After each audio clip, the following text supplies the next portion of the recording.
ନମସ୍କାର ବନ୍ଧୁଗଣ ଆପଣମାନଙ୍କୁ ଆମର ଏଇ ଜ୍ୟୋତିଷ କାର୍ଯ୍ୟକ୍ରମକୁ ବହୁତ ସ୍ୱାଗତ। ତେବେ ବନ୍ଧୁଗଣ ଆଜିର ଭିଡ଼ିଓଟି ଆପଣଙ୍କ ପାଇଁ ବହୁତ ହି ଖାସ୍ ଆଉ ବହୁତ ହି ମହତ୍ତ୍ୱପୂର୍ଣ୍ଣ ରହିବାକୁ ଯାଉଛି। ଆଜି ଆମେ ଜାଣିବା ନବଗ୍ରହଙ୍କ ଉପସ୍ଥିତି ଅନୁସାରେ ଆଗାମୀ 2 ମାସ ଆପଣଙ୍କ ପାଇଁ କିପରି ସାବ୍ୟସ୍ତ ହେବ, କ'ଣ ଚମତ୍କାର ହେବ, ଆଶ୍ଚର୍ଯ୍ୟଜନକ ଭାବରେ ନବଗ୍ରହଙ୍କର ସ୍ଥିତି ଆପଣଙ୍କ ଜୀବନରେ କିପରି ପ୍ରଭାବ ପକାଇବ। ତେବେ ବନ୍ଧୁଗଣ ଯଦି ଆମେ କହିବା ଆପଣଙ୍କ ପାଇଁ ଆଗାମୀ ଏ 2 ମାସରେ ପୁରା ନୂଆ ସ୍ଥିତିର ମଉକା ନେଇକି ଆସୁଛି। ଯଦି କହିବା ସୌଭାଗ୍ୟ, ସୁଖ, ସମୃଦ୍ଧି, ରିଦ୍ଧି, ସିଦ୍ଧି, ସ୍ୱାସ୍ଥ୍ୟ, ପାରିବାରିକ ବ୍ୟବସ୍ଥା ଶୁଭର ଆଗମନ ହେବା ପାଇଁ ଯାଉଛି। ଆପଣଙ୍କ ପାଇଁ ଏ 2 ମାସ ଶାନଦାର ସାବ୍ୟସ୍ତ ହେବ। ଏ ବିଷୟରେ ଯେ ଆମେ ଆଲୋଚନା କରିବା, ଏ ଭିଡ଼ିଓଟି ଆପଣଙ୍କ ପାଇଁ ବହୁତ ହି ବିଶେଷ ରହିଛି। ବିଶେଷ ଭାବରେ ଆମେ ଜାଣିବା କି ଆଗାମୀ ଏ 2 ମାସରେ କ'ଣ ୟୁଟର୍ନ ଘଟିବ ଆପଣଙ୍କ ଲାଇଫରେ। ଆପଣଙ୍କ ଲାଇଫରେ କ'ଣ ମିରାକଲ ହେବ ସେ ବିଷୟରେ ଜାଣିବା। ତେବେ ବନ୍ଧୁଗଣ ଯଦି ଆମେ କହିବା ରାଶିଚକ୍ରର ଗୁରୁତ୍ୱପୂର୍ଣ୍ଣ ଆମ ଜୀବନରେ ବହୁତ ଅଧିକ ହିଁ ରହିଥାଏ। ଯଦି ଆମେ କହିବା ଇତିହାସ ସାକ୍ଷୀ ରହିଛି ଜୀବନର ପ୍ରତ୍ୟେକ ସମୟ, ପ୍ରତ୍ୟେକ ଦିନ, ପ୍ରତ୍ୟେକ ମାସ ଜୀବନର ନୂତନ ଅଧ୍ୟାୟ ଆରମ୍ଭ ପାଇଁ ହୋଇଥାଏ। ତାହା ଆଧ୍ୟାତ୍ମିକ ପାଇଁ ହେଉ କି ଭୌତିକ ପାଇଁ ହେଉ। ବନ୍ଧୁଗଣ ଆଦିକାଳରୁ ହିଁ ମନୁଷ୍ୟର ପ୍ରକୃତି ଧନ ସମ୍ପତ୍ତି ପ୍ରାପ୍ତ କରିବା ପାଇଁ ହିଁ ଇଚ୍ଛା ପ୍ରକାଶ କରିଥାଏ ଏବଂ ପ୍ରୟାସ ମଧ୍ୟ କରିଥାଏ। ଆଉ ଏଥିରେ ମଧ୍ୟ ପ୍ରତ୍ୟେକ ଇଚ୍ଛା ମା ଲକ୍ଷ୍ମୀଙ୍କୁ ପ୍ରାପ୍ତ କରିବା ପାଇଁ ହୋଇଥାଏ। ବନ୍ଧୁଗଣ ବେଳେବେଳେ ମନୁଷ୍ୟଙ୍କ ଜୀବନରେ ଗ୍ରହଙ୍କର ଏପରି ସ୍ଥିତି ବନିଥାଏ ଯାହାଦ୍ୱାରା ମନୁଷ୍ୟ ତା ଜୀବନରେ ବହୁତ ବଡ଼ ପରିବର୍ତ୍ତନ ମଧ୍ୟ ଆସିଥାଏ। ଏ ପରିବର୍ତ୍ତନ ବିଷୟରେ ଆଜି ଆମେ ଆଲୋଚନା କରିବା କି ଆପଣଙ୍କ ଜୀବନରେ କ'ଣ ପରିବର୍ତ୍ତନ ଘଟିବ। ଏହା ପୂର୍ବରୁ ଯଦି ଆପଣଙ୍କର ଏ ରାଶି ତ ଏ ରାଶି ଯଦି ହୋଇଥାଏ ଈଶ୍ୱରଙ୍କୁ ସଚ୍ଚା ହୃଦୟରୁ ଭକ୍ତ କରୁଥାନ୍ତି, ବିଶ୍ୱାସ କରନ୍ତି, ଭିଡ଼ିଓଟିକୁ ଲାଇକ୍ କରି କମେଣ୍ଟ ବକ୍ସରେ ଜୟ ଜଗନ୍ନାଥ ଅବଶ୍ୟ ଲେଖିଦିଅନ୍ତୁ ଏବଂ ଏପରି ରାଶିଚକ୍ର କାର୍ଯ୍ୟକ୍ରମ ଦେଖିବା ପାଇଁ ଆମ ଚ୍ୟାନେଲ ସହ ଯୋଡ଼ି ହୋଇକି ମଧ୍ୟ ରହିବେ। ତେବେ ଆସନ୍ତୁ ଜାଣିବା ଏ ଗ୍ରହମାନଙ୍କର ଉପସ୍ଥିତି ପାଇଁ ଦୁର୍ଯ୍ୟୋଧନଙ୍କୁ ମଧ୍ୟ ହସ୍ତିନାପୁରର ରାଜତନ୍ତ୍ର ପ୍ରାପ୍ତ ହୋଇଥିଲା। ଆଉ ଏ ଅଭିଶାପରୁ ମଧ୍ୟ ରାଜା ହରିଶ୍ଚନ୍ଦ୍ରଙ୍କୁ ଦ୍ୱାର ଦ୍ୱାର ବୁଲିବା ପାଇଁ ପଡ଼ିଥିଲା। ବନ୍ଧୁଗଣ ଯଦି କହିବା ଏ 2 ମାସରେ ଗ୍ରହଙ୍କର ଅବସ୍ଥିତି ଆପଣଙ୍କ ପାଇଁ ବିଶେଷ ଭାବରେ ଖାସ୍ ରହିଛି।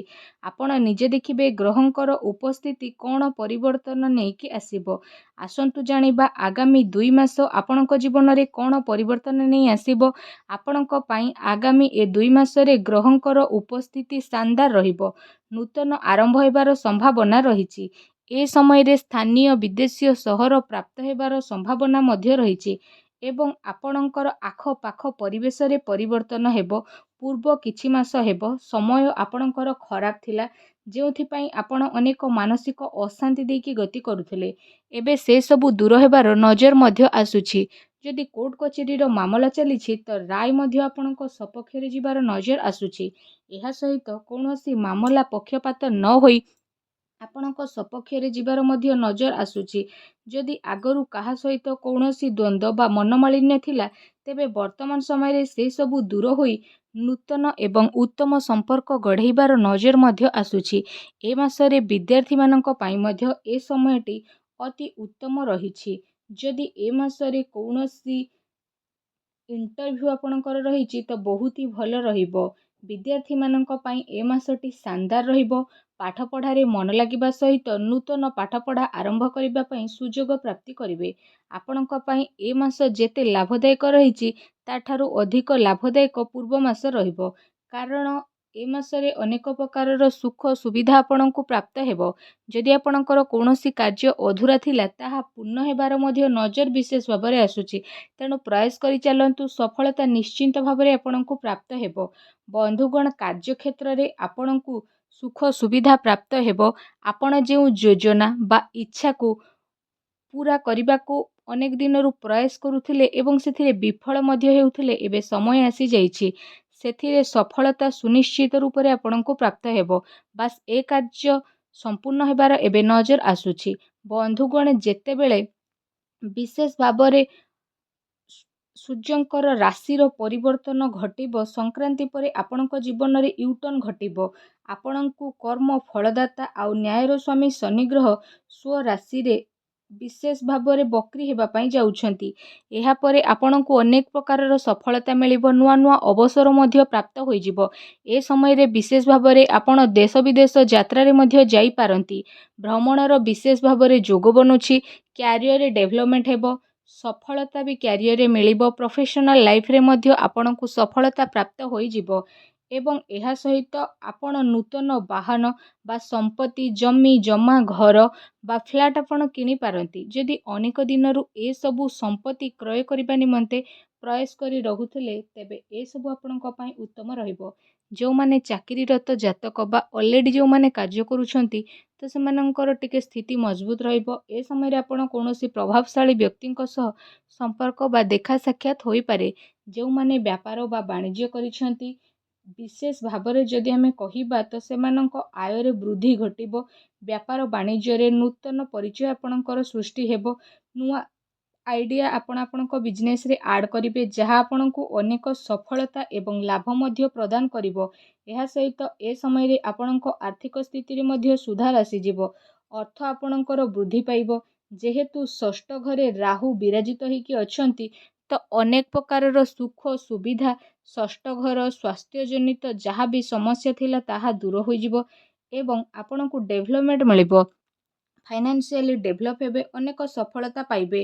ଆଉ ଯେଉଁ ଉଚ୍ଚ ପଦ ମଧ୍ୟ ଆପଣଙ୍କୁ ପ୍ରାପ୍ତ ହେବାର ଯୋଗ ବନୁଛି।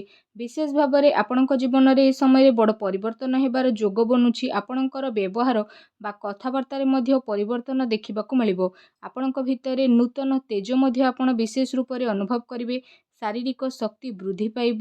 ତା ସହିତ ଏସବୁ ଗ୍ରହଙ୍କର ଭାବରୁ ହିଁ ହୋଇଥାଏ। ଯାହା ମନୁଷ୍ୟ ଯେତେବେଳେ ଭୋଗ କରେ, ତାହା ଗ୍ରହଙ୍କର ଉପସ୍ଥିତି ଯୋଗୁଁ ହିଁ ହୋଇଥାଏ। ତେବେ ଏହି ପ୍ରଭାବ ଏ ମାସରେ ମଧ୍ୟ ହେବା ପାଇଁ ବିଶେଷ ଭାବରେ ଯାଉଛି। କାରଣ ଏ ମାସରେ ଯଦି କହିବା ସୂର୍ଯ୍ୟ ଗୋଚର କରୁଛନ୍ତି, ତ ବେପାର ବାଣିଜ୍ୟ ପାଇଁ ଏ ମାସ ଅନେକ କ୍ଷେତ୍ରରେ ଶୁଭ ରହିଛି। ବିଶେଷ ଭାବରେ ଏ ମାସରେ ଶୁକ୍ରଙ୍କ ରାଶି ପରିବର୍ତ୍ତନ ପରେ ଆପଣଙ୍କ ଜୀବନ ସୁଖମୟ ହେବେ।